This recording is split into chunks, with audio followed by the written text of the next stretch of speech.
gusto de recibir ahora aquí en nuestros estudios a el señor Manuel Burga. No es el Manuel Burga que están pensando. No, este es el Manuel Burga bueno.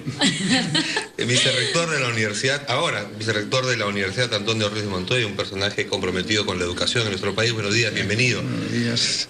Y también está con nosotros esta mañana el señor Pablo Elío Caña, el presidente de la rama magisterial, a propósito de una iniciativa importante que saludamos, que agradecemos y que ya es en sí misma un aporte para la educación. El Fondo de la Rama Magisterial acaba de editar el pensamiento educativo peruano en 15 volúmenes. ¿De qué se trata? Nos lo van a explicar ahora y nos van a adelantar algo que tenemos que revisar de todas maneras nuestros invitados. Buenos días. Señores, Pablo Elío Caña, de la rama magisterial, de cómo surge esta iniciativa y en qué consiste, adelántiselo por favor a nuestros oyentes. Muchas gracias por la invitación, Ricardo. Gracias, Raquel. En verdad muy contentos de tener ya los 15 volúmenes editados y felicitar al doctor Manuel Burga por esta labor impresionante que ha significado dirigir a todo un equipo. Además, es el cumplimiento de un proyecto estratégico de la rama magisterial para acompañar al magisterio peruano en su formación y como también contribuir a la sociedad peruana con una investigación que va desde el siglo XV hasta nuestra actualidad, haciendo un balance de la educación, de la filosofía de la educación, de los procesos de investigación, de desarrollo del pensamiento educativo en cada etapa. Esta colección importantísima tiene el objetivo de sumar a tantas otras investigaciones para comprender el proceso educativo y por dónde estuvo orientado. Una serie de actividades, procesos que en ¿Cuánto tiempo ha tomado?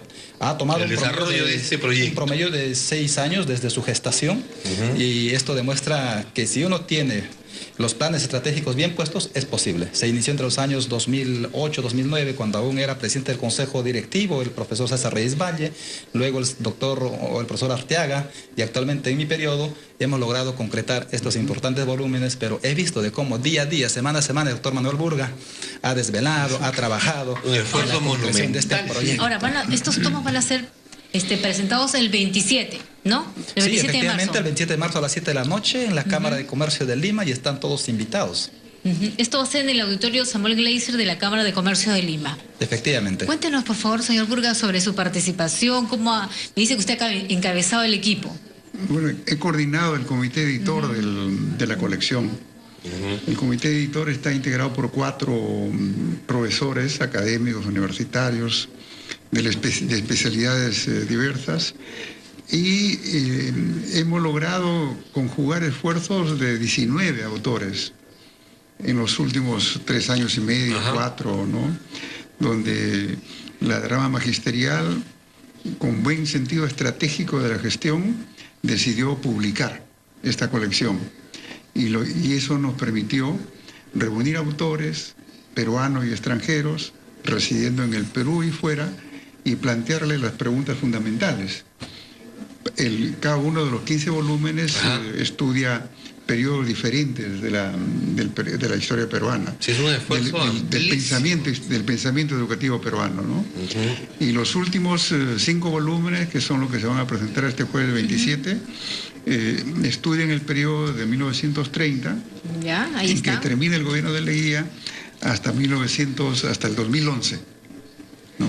¿Y en qué momento nos encontramos? ¿Cuál ha sido el momento de más riqueza para la educación en nuestro país? Evidentemente no es el actual o el reciente, ¿no? Bueno, el momento de mayor riqueza es el siglo XX. El siglo XXI recién está empezando. El siglo XXI es como el resultado final de todo un proceso que se desarrolla en el siglo XX. En el siglo XX aparece y se desarrolla la presencia de la mujer en educación, hay los discursos de las mujeres, hay un volumen dedicado a ello, hay otros volúmenes donde se muestra cómo los educadores, como José Antonio Encinas, José María Arguedas, Luis Valcárcel, descubren lo que era evidente para todos los peruanos, que el Perú no es la costa, que el Perú no son las ciudades urbanas y que el Perú mayoritariamente es el interior. Y eso hace que se cree una suerte de escuela rural, de educación diferente como la que propone José María Arguedas cuando tiene su experiencia en el Colegio Mateo Pumacagua en Sicuani, ¿no? Nace, ese es un periodo sumamente importante, pero además el siglo XX es el siglo en que el Perú descubre su diversidad. Lo descubre en el sentido de que la diversidad es buena. Un equivalente sería a los últimos 10, 15 años en que descubre una cocina peruana, y que la cocina peruana es buena y no tenía por qué estar marginada. Eso sucede en las primeras 5 décadas del siglo XX. Descubre que la diversidad es buena. Y en los años 70, esa diversidad se pone al servicio de una nación diversa y rica por su diversidad. Y va integrándose en la educación, donde se comienza a formar a los estudiantes en conocer y estar orgulloso de esa diversidad. Pero es un proceso que todavía no concluimos, ¿no? Y que te enfrenta, por ejemplo, una dura realidad. Cuando vemos las escuelas donde todavía no tenemos los profesores, o sea, el recurso necesario para que se les enseñe, se eduque a los niños en su lengua materna, por ejemplo. Bueno, va a ser muy difícil que tengamos nosotros, los peruanos o los latinoamericanos, la misma actitud de los europeos respecto a su historia clásica, griega y romana, donde uno va a un aula, a un liceo francés en París y encuentra los horarios de latín, griego, ¿no? Aquí nosotros de repente estudiamos latín y griego y no sabemos por qué. Pero las lenguas originarias no aún llegan a los currículos universitarios difícilmente, y de la básica regular con dificultad. Pero ese es el camino. El volumen 14, que lo hace Lucy Tramnell y Virginia Zavala, trata de la educación intercultural bilingüe. Primero se descubre la diversidad en el Perú. Después se indica que la diversidad es una riqueza y que lo propio es una fortaleza. Y ahora lo que se busca es crear los puentes interculturales. Claro. Que eso fructifique, pues no solamente decir, esto es bueno, esto puede ser de utilidad, esto nos va a hacer mejores. Pero y si no están los puentes, los vasos comunicantes. ¿Cómo nos comunicamos con las poblaciones que no son desde sus raíces de cultura occidental, sean amazónicas, sean altoandinas? Ahora hay una preocupación seria de la educación, hay una intención bien definida en el proyecto educativo nacional, que es el último volumen, de tratar de construir una educación que no homogenice, sino que la diversidad pueda concurrir en una suerte de ciudadanía diferente en el país. ¿Tenemos muchos maestros quechuahablantes que dan clases en quechua, o muy pocos todavía? Existe una gran población quechuahablante.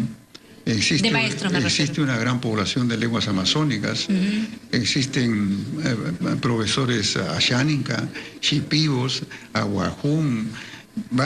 Tenemos una enorme diversidad, pero antes esos profesores tenían que enseñar en castellano, ¿no? Bueno, la colección muestra que eso no es una cosa del siglo XX nada más, ¿no? En la colección, en el volumen 3 y 4, se muestra que en San Marcos, en el siglo XVII y XVIII, se sustentaba la tesis en latín, sin que nadie sepa latín. Era una pantomima de latín, ¿no? Entonces, ahora estamos saliendo de la pantomima a la realidad, y eso me parece importante. Yo creo que la colección... Pero se están haciendo esfuerzos para mejorar eso. Sí, que hay la voluntad, porque uno puede decir muchas cosas, prometer muchas cosas, pero la realidad es otra, ¿no? Sí, yo creo que tanto el profesor Elío Caña como nosotros que hemos trabajado y ahora vemos las políticas públicas, el desarrollo de las políticas públicas del proyecto educativo nacional y las actividades de PRONAVEC, creo que hay esa intención, una intención de crear una educación intercultural cuando es necesario, ¿no? Y terminar un poco con esa fase tan arrasadora, castellanizadora anterior, y que se pueda finalmente hacer lo que otros países del mundo hacen, ¿no? Que no es nada raro, ¿no? Ahora, España tiene una parte catalana, otra parte vasca, otra parte gallega, otra parte andaluza, y eso no disminuye su calidad lamentablemente nacional. La marginación ha ganado, pues, la discriminación, ¿no? Bueno, sí, es cierto. Y todavía alguien de las zonas rurales hasta tienen vergüenza de saber que hablan quechua, ¿no? Yo creo que eso era antes, ¿no? Está cambiando. Creo que eso está cambiando. Me parece que en el futuro los ministros, los presidentes, supongo, van a hablar lenguas nativas, lenguas originarias, como en otros países, como debería ser, ¿no? Porque eso... Paraguay, por ejemplo, ¿no? Paraguay, por ejemplo, el presidente habla guaraní. Acá en colegios particulares incluso se les enseña a los niños de primaria algo de quechua.